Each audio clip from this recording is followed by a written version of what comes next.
How to increase troop capacity in Viking Rise. So there are a couple of ways to increase troop capacity in Viking Rise. First of all, it's like upgrading your city hall, leveling up your commanders, and researching military technologies in the academy. So you'll have to like upgrade your chief's hall, keep on upgrading it, and then you'll be able to upgrade your. So also level up the commanders. You'll get commanders in this game, level them up.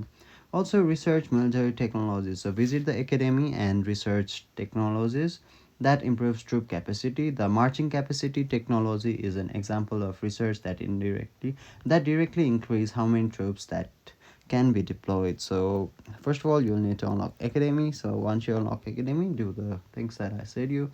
Also level up the troops. While this doesn't directly increase your capacity, leveling up your troops themselves makes stronger, which is crucial for improving overall battle combat and effectiveness and winning the combats or battles. So keep on upgrading and then keep on like upgrading in the academy as well.